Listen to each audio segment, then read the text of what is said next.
लिखेगा। तब प्रत्यर्थियों ने अवध के मुख्य न्यायालय में अपील की।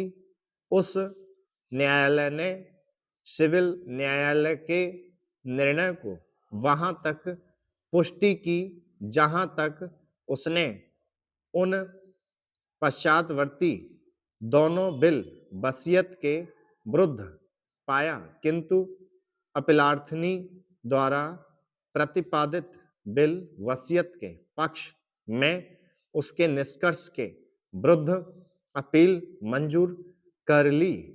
इसी पश्चातवर्ती निष्कर्ष के विरुद्ध अपील की गई है।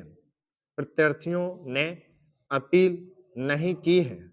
मुख्य न्यायालय के विद्वान न्यायाधीशों ने वसीयतकर्मी के मस्तिष्क की दशा के बारे में 3 अनुप्रमाणक साक्ष्यों के साक्ष्य पर विश्वास करने में अपने को असमर्थ पाया। इसके लिए उनका एकमात्र कारण अपीलार्थी की पुत्री द्वारा लिखे गए पत्र की अंतर्वस्तु तथा ग्रेस द्वारा हस्ताक्षरित 2 तार थे, जिसके बारे में उन्होंने यह मान लिया कि वह श्रीमती ग्रेस पाल द्वारा भेजे गए थे, जो एक वैयक्तिक नर्स थी। यद्यपि इसके बारे में कोई भी साक्ष्य नहीं था कि इन्हें उसने भेजा था, और साक्षी कटघरे में उसने उनके बारे में जानकारी से इनकार किया। पहले उस पत्र के बारे में चर्चा करते हुए जो अपीलार्थिनी को लिखा गया था, उस पर तारीख नहीं पड़ी है, तथा लड़की ने अपने साक्ष्य में कहा कि उसने इसे 1930 में नहीं बल्कि 1929 में लिखा था।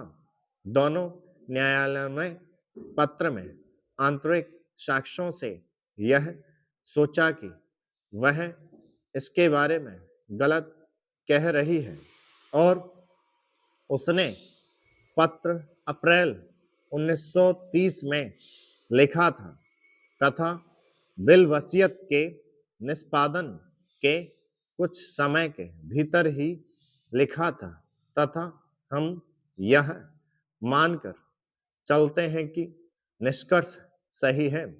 लड़की अपनी दादी के साथ रह रही थी और दृश्यतः उसे यह बुरा लगता था कि उसे दादी की परिचर्या करनी पड़ती है और घर का सारा काम ऊपर से करना पड़ता है।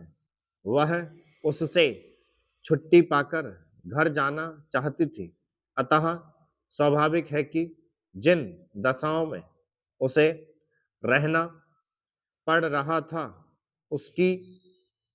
उसने बड़ी दुखमय तस्वीर खींची, और साथ ही उसने यह कहने की भी सावधानी बरती कि रोगिणी इतनी बीमार नहीं है कि वह उसे छोड़ ना सके। पत्र उसमें कही गई बातों का साक्ष्य नहीं है। स्वयं लड़की ने कथन किया, और पत्र का एकमात्र विधि सम्मत उपयोग यही हो सकता था कि यदि उसने उस पत्र में अपने कथन से असंगत कोई बात की हो तो उसका उपयोग प्रति परीक्षा के दौरान उसे अविश्वसनीय ठहराने के लिए किया जाए।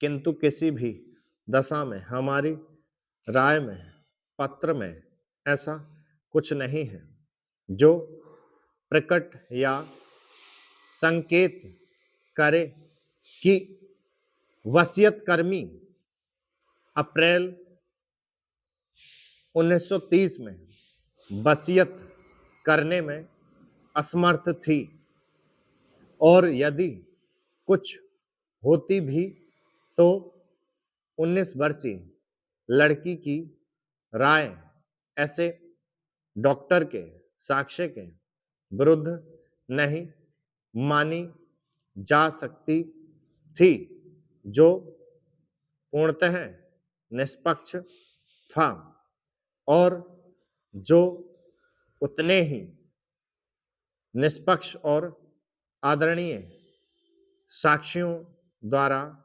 समर्थित था। स्टॉप